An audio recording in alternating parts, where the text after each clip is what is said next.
What's good, guys? Welcome to my Rumble channel, Snacks123. I say again, welcome to my Rumble channel, Snacks123. And welcome to my YouTube channel, Eric Broadus YouTube, ERICBROADUS. And today, guys, um, topic will be why so many people in the military fail to cross train at the right time. And I'll say it again, why? So many people in the military fail to cross train at the right time. This is something nobody tells you early in your career, and by the time most people realize it, it's already too late. Now, um, one of the reasons are some people wait too long. Why do military members wait too long to cross train? Some it may be they have gotten comfortable and settled in their regular routine, and after years, sometimes people have a harder time trying to pull up the roots and start all over again. You know, and it might seem a bit strange that they're already in the military. You'd be like, well, they're already in the military. What are they really uprooting? But when you decide to cross train out of one career field into another, um, you're going to have to, more than likely, you have to leave that duty station because you're going to have to go to certain different schools, different training centers. Now, um, to add to that, you guys have to also consider a single person doing this versus a married person, or a single person may not be married, but what if they have dependents?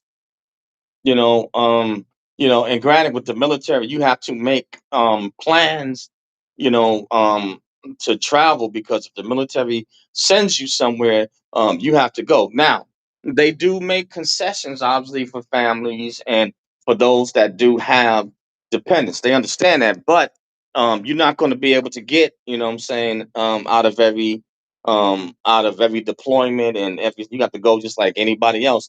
You just have to make arrangements for your dependents, even if they have to temporarily live or stay with someone else. The military did not issue you dependents and did not issue you a spouse.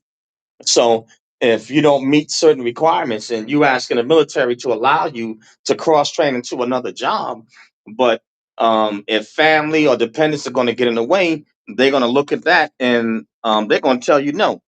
Because let me explain something, ladies and gentlemen. And for those, this is for those that are in, and definitely for those that are considering going in. You need to hear this. You know, Cross training and switching career fields costs the military money. These technical training centers, the schools, every bit of training that you get, it costs Uncle Sam and taxpayers money. So when you submit your package, the cross train, not only do your records have to be good, because if you a bum or a loser in one career field, um, they don't want you going to another career field. You can't get your act together doing this, then why should we let you, do something else? Even the Bible says, "To whom much is given, much is required." So, let's say if you a lousy cook, but all of a sudden you decide that, hey, I want to go into air traffic control. Well, if you can't pay attention to enough details, what I'm saying, in the kitchen, and you can't follow and humble yourself to do. And I'm not, like I said, I'm not saying anything against being a cook or a military chef. You know what I'm saying?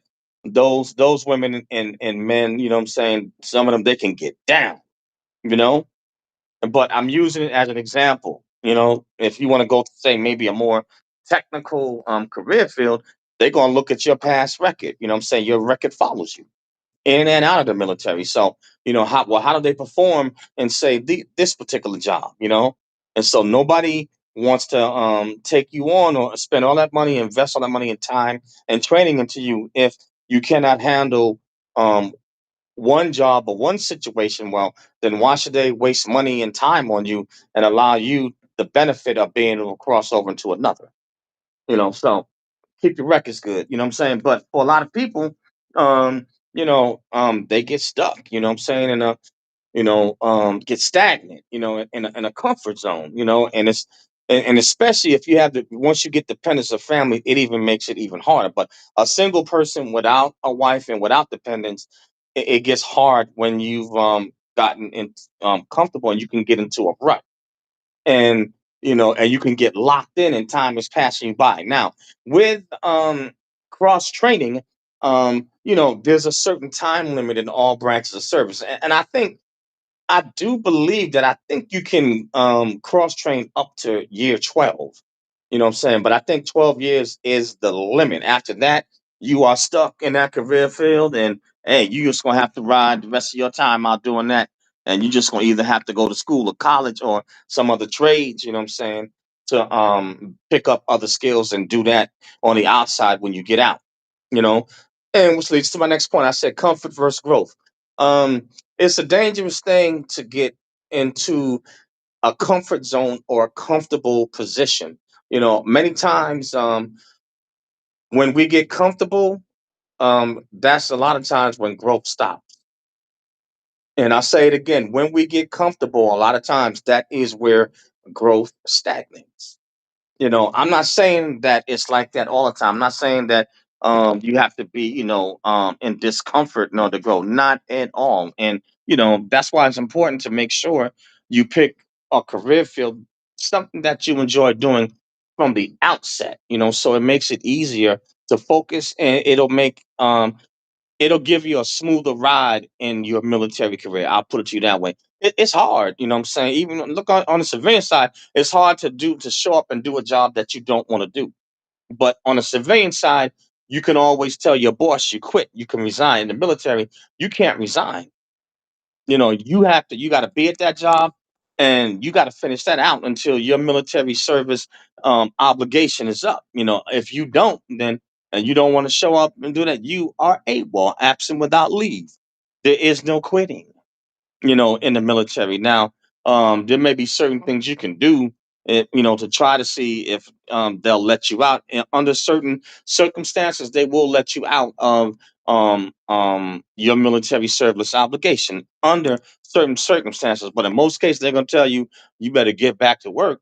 You know what I'm saying? When you swear in and put your name on that dotted line with Uncle Sam, it is like a marriage.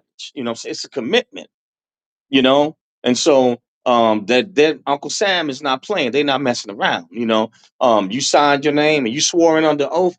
They expect, what I'm saying, something out of you. I mean, if it's like a marriage, it'd be like a husband, telling his wife, "Hey, baby, what I'm saying, you got to be ready to give up the cookies." I'm sorry. And ladies, please, I'm not making light. I'm sorry. I'm trying to bring a point home. So ladies, don't take please don't take offense to that. But military is like a marriage. And if Uncle Sam, when you swear in and sign on a dotted line, right? And ladies and gentlemen, if you married to Uncle Sam, you got to give it up.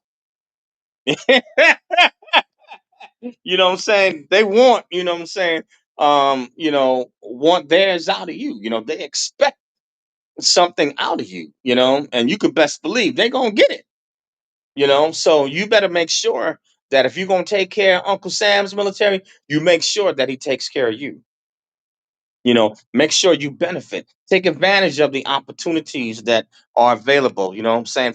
And you owe it to yourself to find out um how the military system works and find out what opportunities are out there. Don't be passive about your military career. Be proactive about it. There are many opportunities, and a lot of times, if you don't take the time to assert yourself and go find out for yourself, ain't nobody gonna tell you. In most cases, most people are not going to tell you what's available. So you need to know, you know. And this moves me to my next point: leadership not explaining timelines. Sometimes the leaders is busy. What I'm saying, making their career doing what they do. You know what I'm saying. So and then some leaders, if you a money maker for them, some leaders don't want you to cross train. They want you to be stuck like them, or they want to keep you. Especially if you good, they want to keep you. You know what I'm saying. So they don't want to let you go. You know what I'm saying. And so they may try to trying to hide. But a lot of good leaders, they will. sign off on you cross training, and will support you, if they're good leaders, you know what I'm saying? But leadership, sometimes they don't explain, the timelines of this, and if you miss the window, then you miss that window of opportunity. And I believe for all branches of service, I believe 12 years is the time limit. If you don't get it, at 12 or less, that window is shut. You know what I'm saying? You're just gonna have to finish your um service obligation in that career field that you may or may not want to be in. And I said it, in another video to anyone that's thinking about joining the military, whether you officer or enlisted. If you want jobs, make sure pick three jobs that you want to do. And so you got option one, what I'm saying, option two, and option three. So if you don't get option one, which most people, you obviously want to shoot to get your best option one. But if not, normally you definitely can get option two if you don't get option one. And if not, then you got a third option three. So at least you got something that you want to do and something that you can make it easier for you to focus on and you can engage, what I'm saying, in, because the military career, in order to excel at it, you're going to have to be committed, and you have to wear many different hats being in the military. It's not just like in some cases it's like a 9 to 5. In many other ways it's not, because they tax you with other responsibilities. Even, what I'm saying, if you're for those that not even maybe in supervisory roles yet, that's lower ranking, you still have carry more responsibility generally than your civilian counterpart. There's a lot of things that go into your career. Where on the civilian side it wouldn't count. Like in most jobs on the civilian side, physical fitness is not a component that is counted, what I'm saying, towards your ratings. Whereas in the military, it is, what I'm saying. Now, certain jobs like maybe the fire department, police department, there's other jobs that do require physical fitness, medical, what I'm saying, EMT, what I'm saying, some nurses, what I'm saying. So there are certain jobs and also that do require fitness as a part, what I'm saying, of their job, and they are required to do that because of what it requires. What I'm saying? Firemen, what I'm saying? But the military is one of them, what I'm saying? You have to be in shape. So, but most jobs on the outside, it doesn't require that, but the military does. And if you miss that component, what I'm saying, in the military, then it can hold you up from a lot of other opportunities. So it's just some things to think about. Some people that's been in for a while fear starting over. Sometimes people in the military get stuck in a certain rut, what I'm saying, or set in a career field, and they don't feel like pulling up the roots, what I'm saying, to plant new ones. You know what I'm saying? That's not always easy. And then if you wind up getting dependents while you're in the military, or you get married and you have a family, that makes it even harder. You know what I'm saying? Because you can't just go making the moves that you want when you have dependents and you have a family and a wife and kids that's relying on you. And even if the wife is working, when you make certain moves, you are, or even if it's if both are working, whatever the military member does or that spouse does, it affects the life of the other and their dependents. So all of these things have to be considered also along with meeting Uncle Sam's requirements. You know what I'm saying? What he needs, because you guys have to understand something. Every bit of training in the military costs money. That's taxpayer dollars. And so Uncle Sam is not going to um, um, let you, cross train out and spend all that money and invest on you for a new career field, not unless you are worth it. So that's why you got to make sure your records are straight, because your record in and out of the military, it follows you around. You understand what I'm saying? Your record, is like a ball and chain. It is attached to you. And once you um, start a military career, you have developed a military service record, and it is attached to you for life. And you never know when you're going to need it and when it's going to show up. So you want to get out with an honorable discharge, and you definitely want to have a good record while you're in the military, because it opens up doors and opportunities for you. You know. Also, what else? The illusion of loyalty to one skill set. You know, don't if you want to make a move and do a different job, don't be scared to give up one career to go get another. But you got to know to make the move at the right time. You know what I'm saying? You know, know what the time frame is for the career field that you want to get into. Know the ins and outs. What I'm saying, of it. If it may require testing. You know what I'm saying. Taking an exam. What I'm saying, to qualify to get in there. You got to be classified. You know, and let me see. I'm trying to think. For some people in the military, also, they may not want to um, move out because they may be of say maybe a certain grade, and they have a certain skill level, and they don't want to feel kind of awkward, sitting in a classroom or training with younger servicemen and servicewomen that are just coming in. Because when you move out of one career field and you go into another, you are starting from the bottom all over again, and it can feel awkward to someone who already has a certain level of rank and grade. E5 reclassifying and cross training into a new career field, might, and some might feel a bit awkward being around E1s, E2s, and E3s. It's like, man, I came from, like, I was a junior NCO. What I'm saying? For some, psychologically, it may bother them a little bit, but I would say don't let it bother you. If it's the career field that you want, don't be afraid to start from the bottom. Now, what are some of the world consequences of not making the move at the right time? Missed promotions, um, limited post military options. You know what I'm saying? Regret at separation and retirement. You see what I'm saying? And some individuals say, if I knew then what I know now. Well, for those of you that are in before that cutoff period, go find out and get the how, what, when, where, and how. And those of you that are thinking about going, or if you have a set enlistment date, find out. You know what I'm saying, and get all the information that you can, so you're not in the dark. And even for those that right now you may not know, you might be in and you may not be in yet, but on your way in. But you're like, hey, I don't really know right now what I really want to do. I just need a job, and I need some benefits and some stability, and keep some money coming in. That's cool too. You know what I'm saying? If that's you, hey, what I'm saying, no problem with that. You know what I'm saying? But keep your eyes open, so just in case, if you find something that you want to do and keep your records good and stuff like that, then you can repivot out. You know what I'm saying?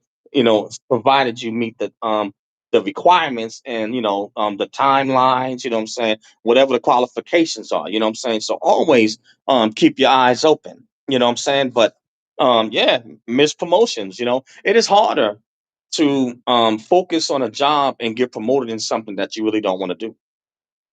It's harder. And in the military, you can't quit. You cannot resign. You must finish your complete term of service obligation. You got to finish it. Now on certain occasions, there are times when you can get out, of the military early. Certain times, but that's for another video. You know what I'm saying? But in most cases, they're gonna tell you no. You signed your name on that dotted line. You swore in. You know what I'm saying? You belong to Uncle Sam, you know, and it is like a marriage, what I'm saying? So, make sure you make the most of your military career. And for those that are thinking about going in, once you commit, you are, in a sense, it's like you're married to Uncle. It's a commitment. So make the most of it. Don't just go in just willy nilly, because you might regret it in the long run. You know what I'm saying? If you're gonna give the military that type of time, make it worthwhile, guys. Make it count. Make it count. You know, like I said, limited post-military options. Consider the career field that you're in and what you're going into, and what are my options when I get out on the outside? Does this translate over? How much money does it pay on the civilian side? And all hope is not lost. You know what I'm saying? Many military members may work a certain job in the military, but they go back to school, to get other skills and get educated, so they can go in a totally different direction. Some people don't want to do the same job that they did in the military on the outside. Some don't want to do it. I know people that were air traffic controllers, and when they got out, they said yeah, it pay a lot of money, And even in the military, they got a lot of bonuses and stuff like that. But they said, it's too much stress. I work long hours. You know what I'm saying? I'm gonna be away from home, and if they got a wife and kids, they don't want to be away from their families like that, and they don't want the added stress. So a lot of them on the outside, they turn it down and they switch career. For some, decide, I'm a teacher. Either I'll just go into admin or something else, or they go into something that another career field choice or business, something that they really want to do. Once they separate or retire. So all hope is not lost, but still don't waste any time. Time is whether you serve in the military or not, time is the one thing you can't get back. So you don't want to waste all that time giving Uncle Sam a type of commitment, doing something that you really didn't want to do. You want to get the maximum benefit that you can, you know? And the military is a commitment, saying officer and enlisted, saying only the top 1 or 2% are gonna make it to the highest grade levels. I'm saying? And that does not come without a commitment. If you're going to excel in the military, you got to be committed because they intend on getting it from. They're gonna get their pound of flesh. You best believe that. So you better get your pound of flesh too. From them. Those that are in the military and those that are going in, you get it. You take advantage of every opportunity that you can. Don't you turn nothing down. I'm talking about if you got to act like you a hungry beggar, said that ain't had a meal, and you ain't leaving not even a crumb. You get all your breadcrumbs, get all your crumbs, because if you served in the military, you earned it. Don't you leave Uncle Sam or the government with nothing. You get, what you work for. You know what I'm saying? And um don't let nobody tell you, well, yeah, the military take care of you. And well, the government give y'all a lot of things. The government ain't give you nothing. In the military, you earn what you get. You know what I'm saying? You earn it. You know what I'm saying? So you owe it to yourself to take advantage of whatever is available. Learn the military system and learn it early. Learn it early. You know what I'm saying? Learn it. You know what I'm saying? So that way you know how to navigate your career and how to handle yourself. Stay out of trouble. Keep your nose clean. You know what I'm saying, ladies and gentlemen? That DD 214, that military record follows you. It is a ball and chain, and you don't never know when that military record is going to show up. And if you get out with an honorable discharge, there's a lot of benefits for you as a veteran. You know what I'm saying? So don't mess up in your military career. Take care of it. And if you take care of it, and when you get out on the outside with an honorable discharge, that DD 214 and your military service record, all that experience, everything that you get, it will, come in handy and come out to benefit you. You know, it will. But I'm gonna end it with this. If you're early in your career, you still have time. If you're not, learn from this and help someone else avoid the same mistake. That's leadership language right there, baby. But that's all I have, for now, on this one. And something to think about. You know what I'm saying? Something to think about. But for those of you that desire to cross train, find out the qualifications for the job and the career that you want to go in, and make sure you get the timelines right. You know what I'm saying? Don't wait too late. You know what I'm saying? Don't wait too late, guys. You know what I'm saying? Um, you know, Hit that window of opportunity at the right time. But that's all I have on this one. And I want to say thank you to all my followers on Rumble. Thank you, guys. I appreciate each and every one of you. I'm still new to Rumble, still learning how to navigate through it. And I guess I'll try to figure out how to get back to my comment section. And for those that did leave comments, I'll figure out how to get back and respond. I appreciate each and every one of you. Um, to my followers on YouTube, my subscribers on YouTube, Eric Brothers YouTube, I appreciate each and every subscriber. Thank you, Rumble and YouTube, for supporting these platforms. Thank you, and thank you for giving me a reason to come on this platform and to share. What I'm saying, what I have to say. Thank you, guys. I appreciate it. And the name of this channel is Snacks 123 on Rumble. SNAKZ 123 on Rumble. And also, I have Eric Broadus YouTube, EricBroadus YouTube, or EricBroadusYouTube.com. So on Rumble, hey, join, follow me on Rumble and subscribe. Share the videos, leave a comment, push it out, guys. Please push it out so, that others, can, get the information for those that are interested. And then also on my YouTube channel, Eric Brothers YouTube, please smash that bell to become a subscriber. Turn on all notifications. Hit the like or unlike button, and then Rumble also hit the like and unlike button. You know, um, push the videos out. Leave a comment. Love to dialogue with you on either platform. Also, I have my podcast Snacks 123 SNAKZ snack, sorry about that. SNAKZTHOUGHTS, snacks thoughts. That's my podcast. I'm on Spreaker, Spotify, Radio, PPM, iHeartRadio, Google Podcasts, Apple Podcasts, SoundCloud, and a host of other social media platforms, guys. Hey, you know, share it, push it out. And lastly, I have the 5 best weight loss solutions or weight loss products. It's for weight loss and nutrition, guys. Next to God, the next best thing that you have, guys, is your health. Ladies and gentlemen, take care of it. You get one body, you get one life to live. Take your health is your wealth. Take care of it, and it will take care of you. So check out, hit the link. Link will be in the description. And hey, I recommend. I'm saying, buy the products, man. Take care of your health, man. Take care of it. But that's all I have on this one, guys. Thank you again. I'm saying, and I will catch you on the next one. Peace out later.